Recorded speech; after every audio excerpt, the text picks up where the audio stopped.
स्वागत है आपका एआर न्यूज इंडिया पर। मैं हूं आपके साथ आकिल रजा। बुलडोजर इन दिनों चर्चा का विषय बना हुआ है, खासकर उत्तर प्रदेश में। उत्तर प्रदेश में बुलडोजर का जिस तरह से इस्तेमाल हुआ है, तमाम सवाल भी उठे हैं। बुलडोजर से ही जुड़ी हुई एक खबर आपके सामने हम लेकर आए हैं, सुनकर आप हैरान हो जाएंगे। खबर का स्क्रीनशॉट आपकी स्क्रीन पर ये रहा। आप देख सकते हैं कि फर्नीचर का 2.5 लाख रुपए मांगने पर एसडीएम ने चलवाया बुलडोजर। यानी फर्नीचर कारोबारी जाहिद अहमद का घर जो है उसको उस पर जो है उसकी दुकानें जो है जो भी मकान था उस पर जो है बुलडोजर चलवा दिया गया। क्यों चलवा दिया गया कि आरोप है कि फर्नीचर कारोबारी ने एसडीएम साहब से पैसे मांग लिए थे जो उन्होंने फर्नीचर खरीदा था उसके। बस इतना करना था, उसके बाद फिर क्या है, बुलडोज़र चलवाना आसान है। इलीगल प्रॉपर्टी का हवाला देते हुए बुलडोज़र चलवा दिया। जब और अधिकारियों तक बात पहुंची तो उस कार्रवाई को रोका गया। ये कांग्रेस माइनॉरिटी डिपार्टमेंट के ट्विटर हैंडल से खबर को शेयर किया गया। और भी कई सारे लोगों ने इस मामले को लेकर सवाल खड़े किए हैं। सवाल ये उठाए हैं कि आखिर मुसलमानों को टारगेट क्यों किया जा रहा है। सवाल ये भी उठाए हैं कि अगर मुसलमान सऊदी अरब का है तो आप उसके हाथ भी चूमने के लिए तैयार हैं। मुसलमान अगर बड़ा व्यापारी है और अगर वो मॉल चला रहा है, मॉल का उद्घाटन करा रहा है, तो आप कंधे से कंधा मिलाकर उसके व्यापार को बढ़ावा दे सकते हैं। लेकिन अगर मुसलमान गरीब है, मुसलमान का छोटा व्यापार है, मुसलमान कोई कारोबारी है, तब आप उसको निशाना बना सकते हैं, उसका घर भी तोड़ सकते हैं। ये कांग्रेस माइनॉरिटी डिपार्टमेंट के ट्विटर हैंडल से खबर। उन्होंने लिखा कि उत्तर प्रदेश में एसडीएम से अपने फर्नीचर का पैसा मांगने पर बुलडोजर चल जाता है। भाजपा शासित राज्यों में जनता के उत्पीड़न का मानक ही अलग है। मुरादाबाद की घटना यूपी की कानून व्यवस्था का सटीक चित्रण है। यूपी गवर्नमेंट को इन्होंने टैग भी किया है और पूछा है, सवाल किया है कि क्या यही इंसाफ है।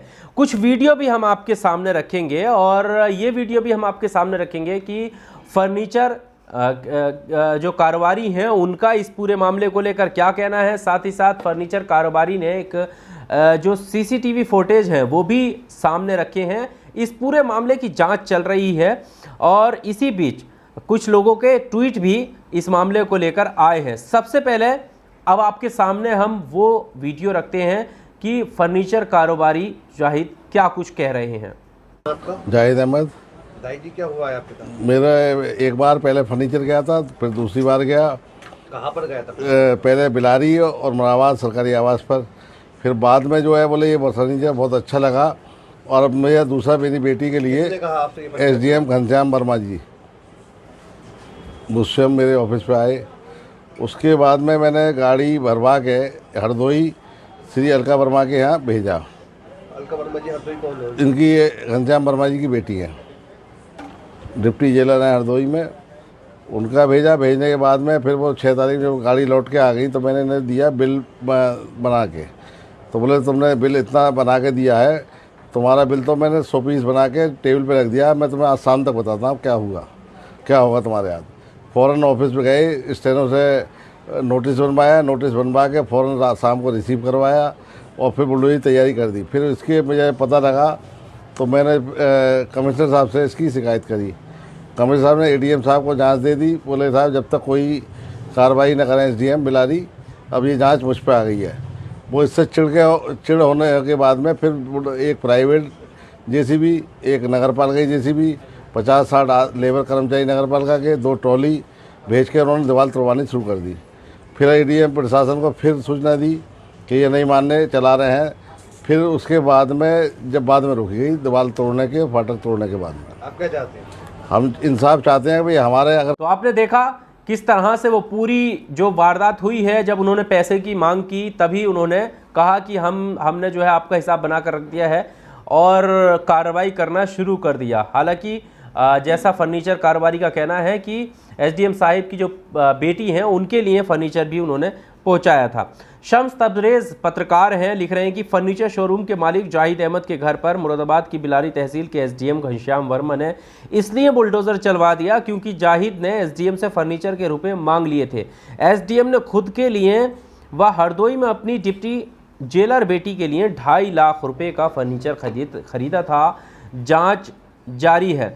जाकिर अली त्यागी लिख रहे हैं कि एसडीएम साहब 3 जुलाई को फर्नीचर का ऑर्डर देने के लिए फर्नीचर शोरूम आए थे। ये दिखाने और बताने के लिए शोरूम के मालिक जाहिद ने खरीदारी के वक्त की सीसीटीवी फुटेज भी जारी की है। डीएम साहब ने कहा आरोपों की जांच की जा रही है और शोरूम मालिक ने तालाब पर कब्जा किया हुआ है, इसकी भी जांच जारी है। अब आप ये सीसीटीवी फुटेज भी आप देख सकते हैं।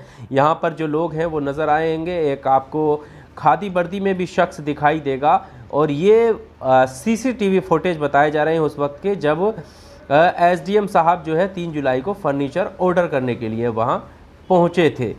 जाकिर अली त्यागी इस पूरी घटना के बारे में बताते हुए लिख रहे हैं कि मुरादाबाद के एसडीएम घनश्याम वर्मा ने फर्नीचर शोरूम के मालिक जाहिद से 2.5 लाख रुपए का फर्नीचर खरीदा। जाहिद ने एसडीएम साहब को बिल भेजा तो साहब ने उसके घर पर बुलडोज़र चलवा दिया। एसडीएम खुद के लिए व हरदोई की डिप्टी जेलर अपनी बेटी अलका वर्मा के लिए भी फर्नीचर खरीदा था। जांच के आदेश जारी हैं। बहरहाल इस पूरे मामले को लेकर जांच चल रही है। जांच में क्या कुछ निकल कर आएगा ये आने वाला वक्त बताएगा, लेकिन आरोप जो सामने आए हैं वो बेहद ही गंभीर हैं कि अगर कोई कारोबारी आपसे पैसा मांगेगा तो आप उसके घर पर बुलडोज़र भेज देंगे, इसलिए कि उसने पैसा क्यों मांगा। बड़ा गंभीर आरोप है ये। आप किस तरह का प्रशासन चलाना चाहते हैं। और बुलडोज़र जो पहले से ही सवालों के घेरे में है, आपको उसी वक्त पर इलीगल प्रॉपर्टी दिखती है, उसी वक्त पर कब्जा दिखता है। पहले से प्रशासन कहाँ सोया हुआ होता है। और ये कोई पहला मामला नहीं है, इससे पहले भी कई ऐसे मामले देखे जा सकते हैं। जब कोई घटना घटित होती है उसी वक्त पर जो है इलीगल प्रॉपर्टी के नोटिस आते हैं, उसी वक्त पर इलीगल प्रॉपर्टी के नाम पर ज़मींदोज़ मकान कर दिए जाते हैं, दुकानें कर दी जाती हैं। लेकिन उससे पहले सब लोग सकुशल रह रहे होते हैं, तब कोई इलीगल प्रॉपर्टी या कब्ज़ा दिखाई नहीं देता है। वैसा ही इस मामले पर भी हुआ है। अगर तालाब पर कब्ज़ा किसी कारोबारी ने, वो हिंदू है या मुस्लिम है या जो भी है, तो क्या प्रशासन को पहले से इस कार्रवाई का पता नहीं था कि कार्रवाई करनी चाहिए, ये तालाब को कब्जे में करे हुए है। लेकिन जब उसने पैसा मांगा तब ये जो है कार्रवाई हुई। एक सवाल और भी है। सवाल ये है कि अगर वो पैसा नहीं मांगता तो क्या फिर वो जायज़ हो जाता। अगर वो पैसा नहीं मांगता तो इसका मतलब ये है कि आप फिर वो तालाब पर जो ग्राम समाज की जगह होगी, ये तो जांच का विषय है कि है भी या नहीं है, लेकिन एक सवाल यहाँ पर ये उठता है कि अगर पैसा नहीं मांगता तो क्या सब जायज़ हो जाता। ये सवालों के घेरे में नहीं है आपका जवाब। बहरहाल इस वीडियो में सिर्फ इतना ही। इसी तरह की तमाम खबरों के लिए आप AR न्यूज़ इंडिया को सब्सक्राइब कीजिए। इस खबर के बारे में आपका क्या कहना है, इस खबर के बारे में जो भी आपका कहना हो, आप कमेंट बॉक्स का सहारा लेकर अपनी राय ज़रूर दीजिएगा। बहुत शुक्रिया।